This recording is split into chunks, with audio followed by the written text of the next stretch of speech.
नमस्कार दोस्तों, स्वागत है आप सभी का।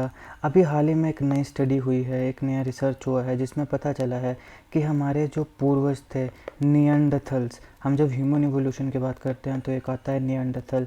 तो इनके जो फॉसिल्स मिले हैं, उनकी जब डीएनए फ्रेगमेंटेशन हुई और जब उसको स्टडी किया गया तो उनमें भी हमें वायरस के कण मिले। तो आज इस वीडियो में हम देखें कि क्या कोविड जैसी महामारी की वजह से हमारे पूर्वजों की भी मृत्यु हुई थी। तो जो भी इस नए रिसर्च में खुलासा हुआ है, सारी चीज़ों को हम विस्तार से कवर करने वाले हैं। वीडियो को अंत तक देखिएगा। चैनल पर नए हो तो सब्सक्राइब अवश्य करिएगा। Politics, technology, GK, geography, science, environment, technology के तमाम वीडियोस को देखने के लिए हमारी प्लेलिस्ट को जरूर चेक करिएगा।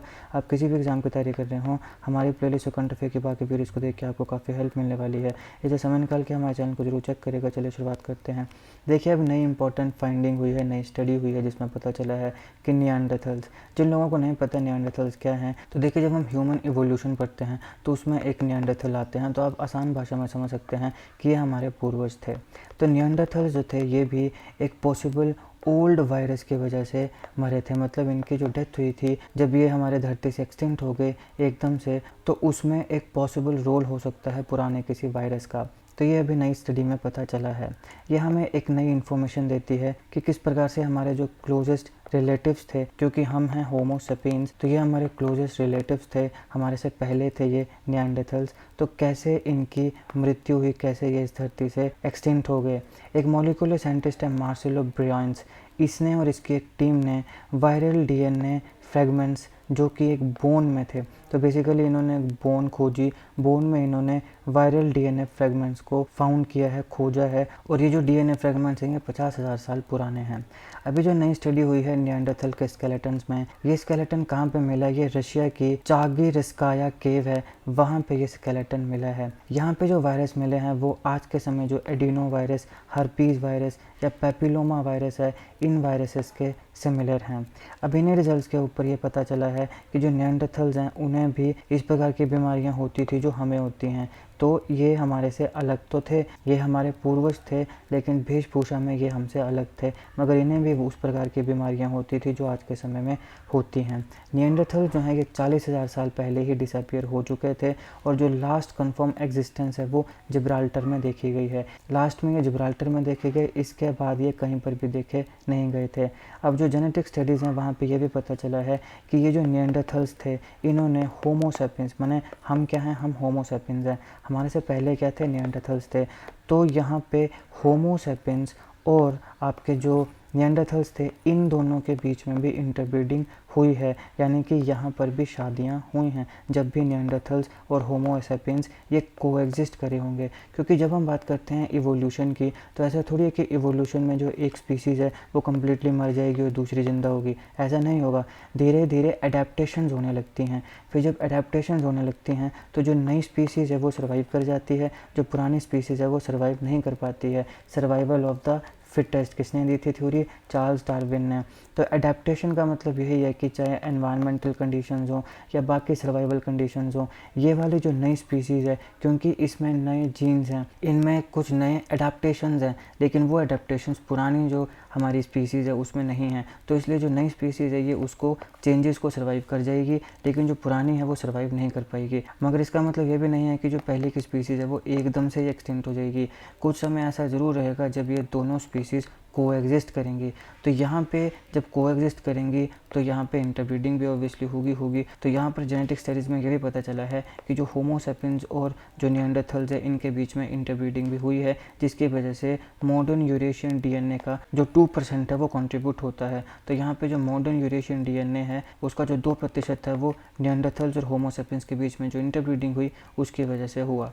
अब यहाँ पे जो सवाल है कि ये जो निएंडरथल्स है इनकी एक्सटेंशन हुई कैसे, तो यहाँ पे कुछ इंपॉर्टेंट फैक्टर्स माने जाते हैं। क्लाइमेट चेंज एक फैक्टर माना जाता है, डाइटरी लिमिटेशंस एक फैक्टर माना जाता है, और ह्यूमंस के साथ कंपटीशन। अब देखिए रिसोर्सेज की बात आती है, तो रिसोर्सेज में हम यहाँ पे निएंडरथल्स भी हैं, यहाँ पे होमो सेपियंस भी हैं। तो कई कई जगह तो यहाँ पे प्यार मोहब्बत भी हो रही है, इंटरब्रीडिंग भी हो रही है, मगर कई कई जगह यहाँ पे लड़ाई भी हो रही है, क्योंकि यहाँ पे कंपटीशन है नेचुरल रिसोर्सेज के लिए। तो इसलिए यहाँ पे एक्सटेंशन फैक्टर में ये 3 इंपॉर्टेंट चीज़ें यहाँ पे तक मानी जाती थी, लेकिन अब यहाँ पे चौथे को और इम्पॉर्टेंट चीज़ जुड़ गई, और वो क्या है कि यहाँ पे पॉसिबल रोल हो सकता है वायरस का। तो यहाँ पे क्लाइमेट चेंज, डाइटरी लिमिटेशन और कंपटीशन विद ह्यूमंस, ये एक्सटेंशन फैक्टर्स के कारण माने गए हैं। निएंडरथल जो हैं उनको ज़्यादा एनर्जी की ज़रूरत थी, क्योंकि उनकी बॉडीज़ काफ़ी स्ट्रॉन्ग हुआ करती थी, क्योंकि बेसिकली वो चिंपैंजी जैसे हुआ करते थे, समझ रहे हो ना, वो चिंपैंजी जैसे हुआ करते थे, तो उनकी जो बॉडी थी वो काफ़ी पावरफुल थी, काफ़ी स्ट्रॉन्ग थी, तो उनको ज़्यादा एनर्जी की ज़रूरत थी। अब जब एनर्जी सप्लाई कम हो गई तो वो वनरेबल हो गए, धीरे धीरे एक्सटिंक्ट होने लग पड़े। उनके लिए काफ़ी हार्डर था अडेप्ट होना, समझ रहे हो। उनका कुछ चुनिंदा खाना हुआ करता था, जब वो कम होने लग पड़ा तो वो अडेप्ट नहीं हो पाए, समझ रहे हो ना। अब जैसे ह्यूमंस की बात करें तो मान लो कोई वेजिटेरियन है, अब मान लो कि वेजिटेरियन खाना ही नहीं मिल रहा है, तो ऐसा नहीं है कि वो नॉन वेज खा के ज़िंदा नहीं रह सकता, वो ज़िंदा रह सकता है। वो नॉन वेज नहीं खाता है, उसकी कोई भी रीज़न हो सकता है, लेकिन अगर मान लो कि वेजिटेरियन खाना मिले ही ना, तो वो नॉन वेज खाना ही पड़ेगा, तो खाना ही पड़ेगा फिर, समझ रहे हो। उसी प्रकार से कोई ऐसा व्यक्ति है जो नॉन वेजिटेरियन है, जो बहुत ज़्यादा नॉन वेज खाता है, उसका बस चले तो दिन में 4-4 बार वो नॉन वेज ही खाए, मगर ऐसा नहीं है कि नॉन वेज नहीं मिलेगा तो वो वेज नहीं खा सकता। तो ये एडेप्टेशन है हम में, लेकिन इस प्रकार की एडेप्टेशन जो निएंडरथल्स थे उनमें नहीं थी। उनके लिए काफ़ी मुश्किल था अडेप्ट होना एनवायरनमेंट के बदलाव के साथ साथ भी। अब ये खाने वाली जो बात है वेज नॉन वेज, ये तो मैं आपको आसान भाषा में लेमैन लैंग्वेज में समझाने की बात कर रहा हूँ कि अडेप्ट होने का मतलब क्या है। मगर यहाँ पे एक्चुअल जो अडेप्टेशन थी वो किसकी थी, वो एनवायरनमेंट की थी। एनवायरनमेंट चेंज हो रहा था, उस बदलते हुए एनवायरनमेंट में ये अडेप्ट नहीं कर पाए, और इसकी वजह से इनका जो बर्थ रेट था वो काफ़ी कम था, और यहाँ पे काफ़ी स्मॉलर कम्युनिटीज़ होने लगी, तो धीरे धीरे फिर ये क्या हो गए, एक्सटिंक्ट हो गए। ह्यूमन डेवलपमेंट जो है इसमें होमो सेपियंस और निएंडरथल्स इन दोनों में इंटरब्रीडिंग भी हुई। कब तक, 50,000 साल पहले। तो जब इंटरब्रीडिंग देखने को मिलती है तो वो 50,000 साल पहले देखने को मिलती है। अभी यहाँ पे हमने बात करी कि इनके डीएनए को आइसोलेट करके स्टडी किया गया। तो डीएनए को कैसे आइसोलेट किया जाता है, तो उसमें बहुत ज़्यादा मेथड होते हैं। सबसे ज़्यादा जो मेथड यूज़ किया जाता है वो है शॉटगन सीक्वेंसिंग। इससे डीएनए को रिकवर किया जा सकता है किसी भी सैंपल से, भले ही वो कितना भी डैमेज क्यों ना हो, और उसको रिकवर करने के बाद फिर उसको स्टडी किया जाता है। तो इसकी वजह से ये जो शॉटगन सीक्वेंसिंग है जिससे डीएनए को रिकवर किया जाता है, ये काफ़ी ईजी कर देता है हिस्टोरिकल प्लेग्स को स्टडी करने के लिए। जैसे अब कोई बोन मिल गई या कोई और शरीर का पार्ट मिल गया, तो उससे डीएनए को निकाल के रिकवर करके उसको स्टडी करना ये काफ़ी ईजी बना देता है शॉटगन सीक्वेंसिंग। और ये जो बोन्स हैं ये हज़ारों साल पुरानी भी हो तो भी उनसे जो डीएनए है उसको निकाला जा सकता है। अब देखिए 45,000 साल पहले भी जो इथियोपियन रिमेन्स थे उनकी जो जेनेटिक इन्फॉर्मेशन हमें मिली है, उससे भी हमें काफ़ी आइडिया मिला कि कैसे हमारे जो पूर्वज थे वो सब सहारन अफ्रीका की तरफ मूव हुए, उनके अराउंड मूव हुए। इसके साथ साथ 2019 में एक स्टडी पब्लिश हुई जिसने बहुत ही अच्छे से सक्सेसफुली एनालाइज किया कि जो एक्सटिंक्ट स्पीसीज़ हैं जो कि 1.9 मिलियन ईयर्स अगो रही हैं, उनके डीएनए को भी स्टडी किया गया, और उसमें उन्होंने एज लिमिट को भी ब्रेक कर दिया जेनेटिक मटेरियल की रिकवरी की। पहले हम मानते थे कि सिर्फ हज़ारों साल पुराने जो हमारे पास जेनेटिक मटेरियल मिलता है तो उसी को स्टडी किया जा सकता है, मगर ऐसा नहीं है। 2019 में जो स्टडी हुई उसने तो सारे रिकॉर्ड तोड़ दिए। 1.9 मिलियन ईयर्स अगो पुराना जो एक्सटिंक्ट स्पीसीज़ थी उसके डीएनए को रिकवर करके स्टडी किया गया, एनालाइज किया गया। तो अब यहाँ पे ये तीन चीज़ों के साथ क्लाइमेट चेंज और यहाँ पे जो माना जाता है कि ह्यूमंस के साथ जो इंटरेक्शन हुई और उसके साथ साथ एनवायरनमेंट के साथ, बदलते एनवायरनमेंट के साथ वो अडेप्ट नहीं हो पाए। इसके साथ एक और चीज़ क्या जुड़ गई कि पॉसिबल वायरल पैंडेमिक भी हो सकता है जिसकी वजह से हमारे जो पूर्वज थे निएंडरथल्स, उनकी मृत्यु हुई थी, वो एक्सटिंक्ट हुए थे 40,000 साल पहले। और लास्ट निएंडरथल्स को कहाँ देखा गया था, जिब्राल्टर में।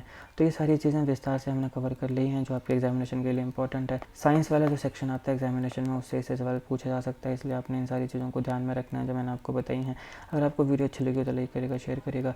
Politics tournament, GK, geography, science, environment, ecology की तमाम वीडियोस को देखने के लिए हमारी प्लेलिस्ट को जरूर चेक करिएगा। आप किसी भी एग्जाम की तैयारी कर रहे हो, हमारी प्लेलिस्ट करंट अफेयर की बाकी वीडियोस को देख के आपको काफ़ी हेल्प मिलने वाली है, इसलिए समय निकाल के हमारे चैनल को जरूर चेक करिएगा। जीके करंट अफेयर और जीके टिक्स की ऐसी वीडियोस के लिए हमारे चैनल को सब्सक्राइब करिएगा, बेल आइकन को जरूर दबा दीजिएगा ताकि किसी भी वीडियो की नोटिफिकेशन आपसे मिस ना हो। आपका बहुत बहुत धन्यवाद।